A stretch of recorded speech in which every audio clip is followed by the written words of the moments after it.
好，现在这台就是 Y16，这台呢，其实感觉起来啊，它的动力很充沛。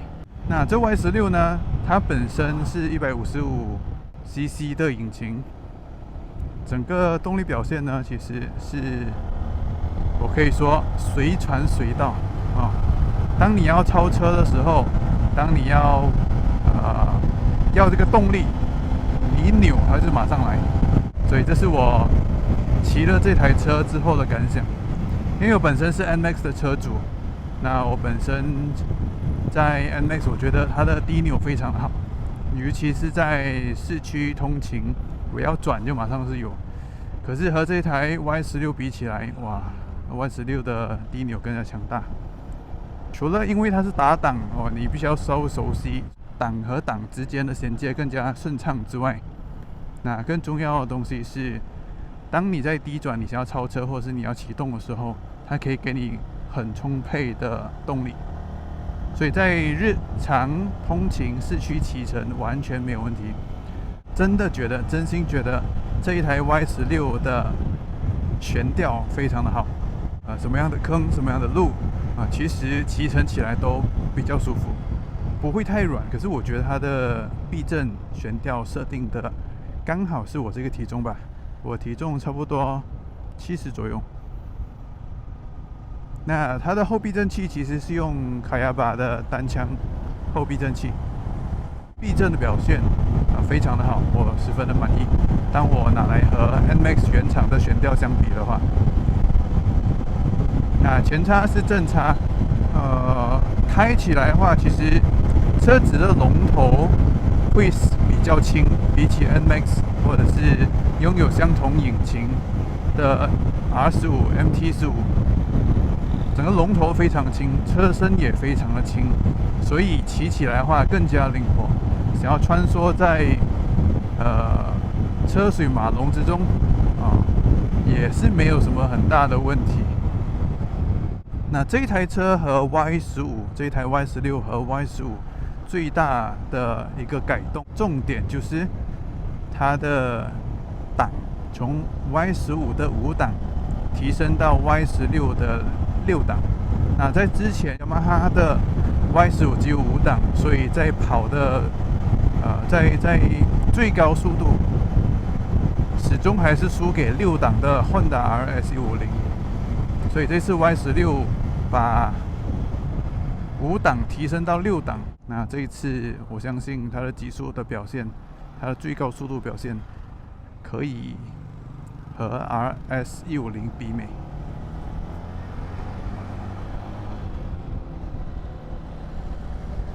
那另外呢，其实和我的NMAX 相比的话，这一台的刹车就好很多。这一台的 Y16 刹车前面是双活塞卡钳，使用的是Nissin 的前刹双活塞卡钳，那后刹也是Nissin的单活塞卡钳，所以在动力方面不只是给你更高的速度，可是在刹车方面也是给你足够的刹车来配备它的速度。好，现在我们到加油站，我们来加油一下。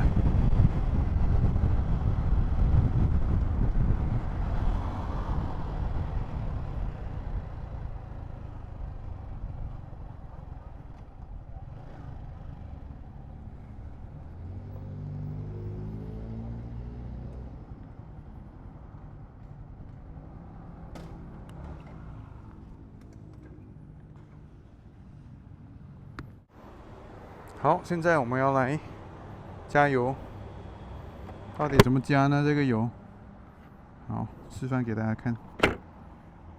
首先点，转到第2档，打开 Sit，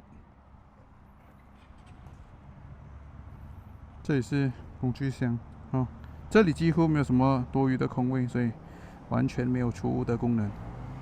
Perhatian 就是说要小心。小心什么呢？ Dilarang cuci kendaraan semasa tempat duduk dalam keadaan terbuka， 就是想说，在你这个坐垫打开的时候，千万不要洗车，这里不要碰到水。好，这是它的油缸。这一台油缸呢，比起 Y15，油缸比较大。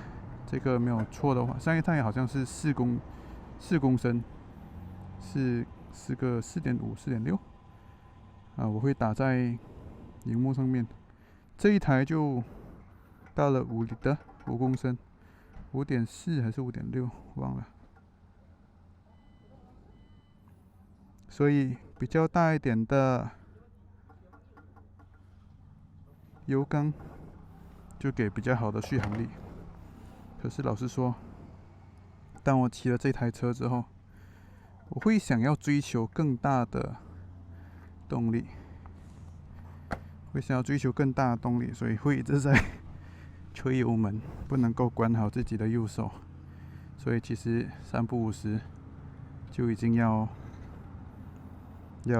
加油，就没办法测出到底这一台到底有多省油。可是还是那句话，高动力高马力不一定就是会耗油，其实还是要看自己的右手怎么样控制throttle， 控制油门。好，整体来说呢，其实 Y16 的表现非常好，我很喜欢。除了它很轻巧，想要怎么样骑，遇到什么样的路况，悬吊、刹车、动力表现没有好挑剔。尤其是在155这个级距当中来看的话，非常的好。可是它就有一些设计上的东西我不是很喜欢。首先就是在右手边这里就有一个双黄灯，在我要去碰的时候，我很容易不小心碰到，对吧？像这样子，我一碰就是已经双黄灯了。所以我没有很喜欢这样子的设计，因为很容易触碰到。那第二个东西就是呢，如果我现在要打左转，对啊，出现的却是双黄灯。那如果说我也不小心打了左转，可是又不小心碰到了双黄灯，那么它就一直在闪。我就说，其实我都已经把我的方向灯给关了，可是为什么还在亮着？原来是我的双黄灯没有关，而且是我很容易误触这双黄灯的开关，所以，其实是有点烦呐。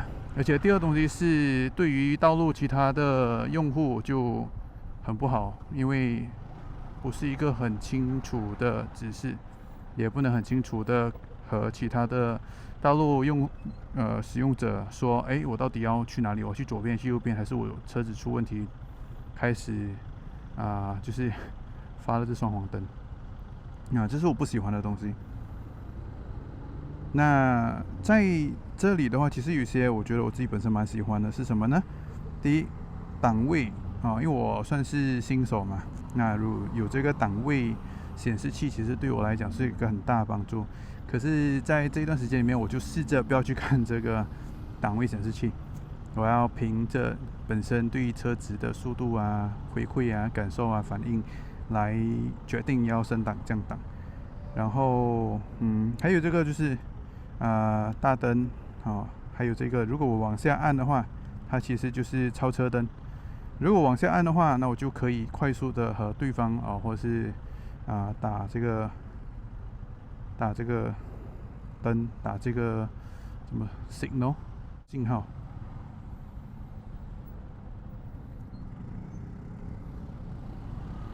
对于我本身，如果我要拿来对比的话，通常我都会拿来和我的 NMAX 对比。NMAX 的车头会比较宽，那这一台车它的龙头就比较窄，因为它比较窄的关系，所以当我在看着我的望后镜的时候，它就会比较看到的东西比较少，而且比较容易看到自己的手，所以我要稍微挪一下，才会看到我自己身后到底是什么样的状况。然后另外我 NMAX 没有的东西就是这个我们说这个 Kill Switch 马上可以关掉。当当发生什么事故或者是等等的事情的时候，我就可以马上把我的引擎给关掉。除此之外呢 ，keyless 也是一个很方便的东西。因为我家有自动门的遥控，那我就习惯把我的遥控和我的钥匙放在一起。可是问题是我们骑车的人常常日晒雨淋嘛，日晒没问题，可是雨淋的话就容易淋到这个遥控器，所以遥控器很容易短路。所以在这方面，其实我觉得很不方便。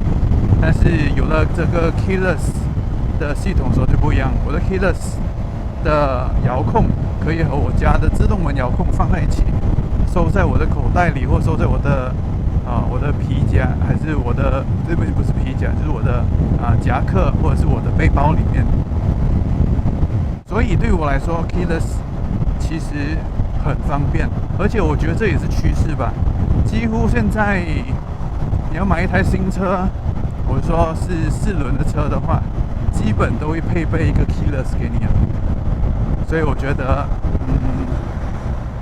会越来越多的人，或者是越来越多的新车都会配备 keyless。那么 keyless 关于 keyless 这件事情的话，也是听讲一些报道，可能是因为技术还没有成熟的关系，有些人可以用一些装置就可以偷走一台是 keyless 掌控的车甚至有些很轰动的标题说10秒可以偷走一台。但是我觉得既然这是趋势的话，各大厂商将会投入更多的资金或者是科技去完善这个 keyless 无钥匙的系统，所以大家也不用过于担心这件事情。所以这台车呢，其实对我来讲说只有4个字来形容，就是随传随到。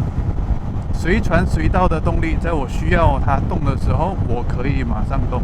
我想要停，它的前刹后刹足够让我这台车在高速的情况之下可以停下来。那除了这个之外呢，我会讲随传随到，是因为它车身也是很轻。如果说我要去很多地方，比如说在城市当中我要去好几个地方，那么我就需要一个很轻便的车，可以穿梭在城市当中，所以它可以做到随传随到的这个效果。也就是为什么用这4个字来形容这辆 Y16。那再来呢，这台车也是我很喜欢的一台车的原因，是因为它的配色非常棒。它的配色是和之前的 Y15也是拥有这一次黄色的这个颜色，可是这一次呢，它用在 Y16上面也是非常好，非常漂亮。那再来呢，如果给我来分享 R15、MT15、Y16 还有我的 NMAX 这4台车有什么不同呢？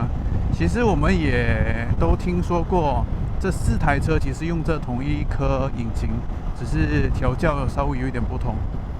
那 Y16 的优势其实是在于它的车身很轻这一台的车马力只有 17.7， 比起 R15 的话，R15 的马力是19匹马力，这一台是 17.7 马力。那扭力的话也是差不多一样的扭力。可是为什么还是会有选择 R16 的用户为什么有些人讲说，既然它有更大的动力，为什么我不要选用或者是选购 R15？其实有一个很大的原因，是因为 R15 的车重比较重，然后Y16 的车重比较轻，在启动或者是穿梭等等的话，Y16 会比较好驾驭。而且 Y16 你也是可以配备一个篮子在你的前面，或者是后背那个 top box 一个后置箱在后面，也不是很突兀。毕竟这一台始终还是一台 moped， 还是一台狗仔。那如果你在 R16 上面配一个箱子也是 OK， 可能就没那么好看，对吧？而且整个外观上面也是觉得怪怪的。那前面当然你不能放篮子。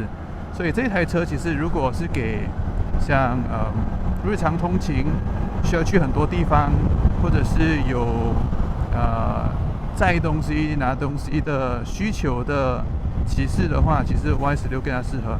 但如果今天你 R15 或者是 MT15，你只是想要周末骑乘，只要有一台车可以跑一跑，日常通勤也是没问题，只是可能你可以载的东西就稍微少了一点点。好，我们今天就到这里，希望你会喜欢这部影片，谢谢你的关注和观看，我们下次见啦，拜拜。